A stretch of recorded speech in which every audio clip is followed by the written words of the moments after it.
আসসালামু আলাইকুম সবাইকে। আশা করি সবাই ভালো আছেন, সুস্থ আছেন। জাস্ট দুটি বিষয় আসলে ক্লিয়ার করবার জন্য আপনাদের উদ্দেশ্যে এই ভিডিওটি করা। প্রথমটি ফোন ভাঙা নিয়ে। আমি কখনোই বুঝতে পারি না আমি অন্য একজনের ফোন ভাঙলে সেটাতে আমার আসলে কি উপকার হবে কিংবা আমি কি বেনিফিট পাবো। আপনারা হয়তো ভালো অ্যান্সার দিতে পারবেন এটার। আর যার ফোন ভাঙা নিয়ে কথা হচ্ছে তার ফোনটি আমি কখনোই ইন্টেনশনালি ভাঙিনি। যেহেতু করোনাকালীন সময়ে আমার স্বাস্থ্যবিধি মেনে চলার চেষ্টা করছিলাম আমি সবসময় কীভাবে নিজেকে সেফ রেখে চলাফেরা করা যায় সেটাই চেষ্টা করছিলাম। যেহেতু অনেক মানুষ ছিল ওখানে এবং অনেক ভিড় ছিল, সবাই চেষ্টাও করছিল ছবি তুলতে এবং আমিও চেষ্টা করছিলাম কিভাবে আসলে তাদের কাছে না গিয়ে কিভাবে আমি আমার কাজগুলো সম্পন্ন করতে পারি ইমিগ্রেশনের। তো স্বাভাবিকভাবেই একজন উৎসুক জনতা একদম আমার শরীরের উপর দিয়ে এসে ছবিটি তুলতে যায় এবং আমি তাকে সরিয়ে দিতে গেলে তার হাতের সাথে আমার হাতটি লাগে এবং তার ফোনটি পড়ে যায় এবং হয়তো পরে ভেঙেও গিয়েছে। তো তার ফোন ভাঙার জন্য আমি আন্তরিকভাবে দুঃখিত, কিন্তু আমার মনে হয় তারও সাবধানতা অবলম্বন করা উচিত ছিল। স্পেশালি এই করোনার সময় আমার মনে হয় সবারই এই সাবধানতাটা আসলে একটু অবলম্বন করা উচিত যতদিন এই করোনার এফেক্টটা থাকে। দ্বিতীয় যে ঘটনাটি অবশ্যই খুবই সেন্সিটিভ। আমি প্রথমেই বলতে চাই যে আমি নিজেকে একজন গর্বিত মুসলমান হিসাবে মনে করি এবং আমি সেটাই চেষ্টা করি পালন করার। ভুল ত্রুটি হবেই এবং ভুল ত্রুটি নিয়েই আমরা আসলে জীবনে চলাচল করি। আমার কোনো ভুল হয়ে থাকলে অবশ্যই আমি আপনাদের কাছে ক্ষমা প্রার্থনা করছি এবং আপনাদের মনে কষ্ট দিয়ে থাকলে সেজন্য আমি ক্ষমা প্রার্থনা করছি। এখন আসি আসলে পূজার বিষয়টি নিয়ে। পূজার বিষয়টি বা এখানে আসলে নিউজ কিংবা মিডিয়া, সোশ্যাল মিডিয়া সব জায়গায় এসেছে আমি পূজার উদ্বোধন করতে গিয়েছি, যেটি আমি আসলে কখনোই যাইও নি ও কিংবা করিও নি। এটির প্রমাণ আপনারা অবশ্যই পাবেন, যেটি হচ্ছে অনেক সাংবাদিক ভাই বোনেরাই ওখানে ছিলেন, যাদেরকে হয়তো ইনভাইট করা হয়েছে কিংবা আপনারা যদি ওইখানকার ইনভিটেশন কার্ডটাও দেখেন, কার্ডে আসলে লেখা আছে যে কে আসলে ওটার উদ্বোধন করেছে এবং সেটি উদ্বোধন হয়েছে আমি যাবার আগেই।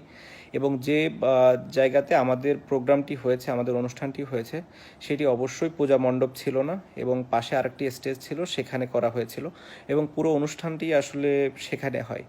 প্রায় 40-45 মিনিট ব্যাপী সে অনুষ্ঠানে আমি ছিলাম এবং এখানে কোনো ধর্ম বর্ণ কোনো কিছু নিয়ে কখনো কথা হয়নি। অনুষ্ঠান শেষে যখন আমি গাড়িতে উঠতে হবে, আসলে যেহেতু ওখানে পাশে পূজার আয়োজন ছিল এবং গাড়িতে আমার উঠতে হবে, অনেকগুলো রাস্তা আসলে বন্ধ ছিল। তো স্বাভাবিকভাবে পূজা ওই মণ্ডপটি ক্রস করে আমাকে যেতে হতো, যেটি আমি গিয়েছি। যাওয়ার সময় পরেশ দা, যিনি আমাকে ইনভাইট করেছিলেন, তার রিকোয়েস্টে আমি প্রদীপ প্রজ্বলন করি এবং যেহেতু কলকাতায় আমি অনেক দিন খেলেছি, কলকাতার মানুষ আমাকে অনেক পছন্দ করে, ওখানকার সাংবাদিকরা অনেক উৎসুকও ছিল। তো সবার রিকোয়েস্টে ওই প্রদীপ প্রজ্বলনের সময় ওখানে পরেশদার সাথে দাঁড়িয়ে একটি ছবি তোলা হয়।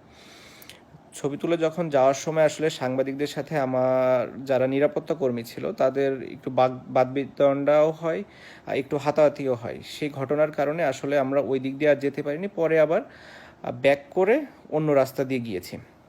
সো পুরো ঘটনাটা ছিল এরকম, যার ভেতরে 30 থেকে 40 মিনিট আমরা আমাদের যে প্রোগ্রামের জন্য স্টেজ করা হয়েছিল সেখানে ছিলাম এবং সেখানে কোনো ধর্ম বর্ণ নিয়ে, আমি আবারও বলছি, সেখানে কোনো ধর্ম বর্ণ নিয়ে কথা হয়নি এবং প্রোগ্রামের কোনো আয়োজনও ওরকম ছিল না।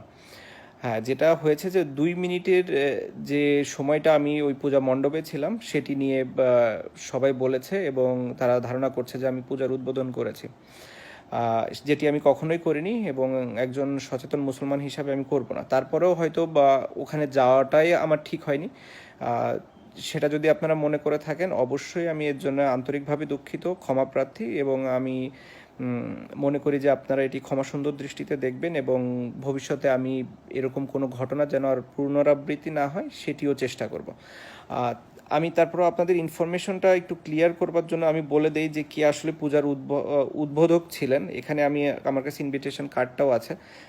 উদ্বোধক ছিলেন হচ্ছে ফিরহাদ হাকিম, প্রশাসনিক প্রধান, কলকাতা পৌরসভা, মন্ত্রী, পশ্চিমবঙ্গ সরকার। তো আমি ওই প্রোগ্রামে যাবার আগেই তিনি আসলে পূজার উদ্বোধন করে গিয়েছেন। তারপরে আমি গিয়েছি, আমার প্রোগ্রাম অ্যাটেন্ড করেছি পরেশদার রিকোয়েস্টে ওই 1 মিনিটে আমি প্রদীপটি প্রজ্বলন করেছি এবং সাংবাদিকদের রিকোয়েস্টে ওনার সাথে দাঁড়িয়ে আমি ছবিটি তুলেছি। হ্যাঁ, অবশ্যই আপনারা ব্যাকগ্রাউন্ডটা নিয়েই আসলে বেশি হয়তো উত্তেজনা বোধ করছেন কিংবা মনে করছেন যে আসলে ঘটনাটি ওটাই হয়েছে। আসলে একটি ছবি দেখে আসলে পুরো ঘটনাটাই আপনি কখনোই অনুমান করতে পারবেন না বলে আমার মনে হয়। তারপরেও আমি আবারও বলছি যে আমরা আসলে কখনোই আমার কোনো ইন্টেনশন ছিল না যে কোনো মানে আমার ধর্মকে ছোট করে অন্য ধর্মকে বড় করব কিংবা অন্য কোনো কোনো কোনো ইস্যুই ছিল না। আমার মনে হয় ইসলাম একটি শান্তির ধর্ম। আমার যদিও জ্ঞান খুবই কম, আমি চেষ্টা করছি এবং ভবিষ্যতে আরও চেষ্টা করব যত ইসলাম সম্পর্কে জ্ঞান নেওয়া যায় এবং ইসলামের বা নিয়ম অনুযায়ী যেন আমি চলতে পারি, সেটি আমি চেষ্টাও করি। হ্যাঁ, সবসময় হয়তো আমি করতে পারিনি কিংবা করা হয়ও না, বাট আমার এরকম কোনো ইন্টেনশন নাই যে আমি ভবিষ্যতে এটা করতে পারবো না। আমার অবশ্যই ইন্টেনশন আছে। আমি শুধু একটি কথাই বলবো যে এমন কিছু যেন আমরা না করি যেটাতে মানুষ আমাদেরকে দ্বিধা দ্বন্দ্বে ফেলে দেয় যে আমরা আসলে এক নাকি আলাদা। কারণ আমরা যতক্ষণ পর্যন্ত এক থাকবো ততক্ষণ পর্যন্ত আমরা শক্তিশালী। আমরা বিভিন্ন উদাহরণ চাইলেই দিতে পারি, আমি চাইলেই আরও অনেক উদাহরণ দিতে পারি, কিন্তু আমি ওগুলো আসলে দিতে চাই না। আমি মনে করি যে আমরা মুসলমান যারা আছি অবশ্যই তারা এক থাকবো সবসময়, কারণ আমাদের এক থাকা জরুরি, আমাদের একতাটা থাকাটা খুবই জরুরি। যখনই আমরা আলাদা আলাদা হয়ে যাব তখনই আমরা দুর্বল, যখনই আমরা এক থাকবো তখনই আমরা স্ট্রং। এমনি আপনারা অবশ্যই অনেকেই অনেক বেশি জানেন, অনেক জ্ঞানী, এই সম্পর্কে অনেক ধারণা আছেন। তাদের ভালো বড় পরামর্শগুলো আমি অবশ্যই শোনার চেষ্টা করব, তারা যদি কেউ বলেন। এবং এটি আমি মানে খুব সাদরে আমন্ত্রণেই জানাবো যদি কেউ আমাকে ভালো কোনো কিছু জানাতে চান কিংবা জানাতে পারেন। বাট একটা জিনিসই আমি শুধু বলতে চাই যে আপনারা কখনোই এরকম মনে করবেন না। দু এক জায়গায় আমি দেখছি যে আমি ঠিক দেখছি না, আমাকে হয় মানে আমি আসলে খুব বেশি একটা এগুলোতে ফোকাস করি না।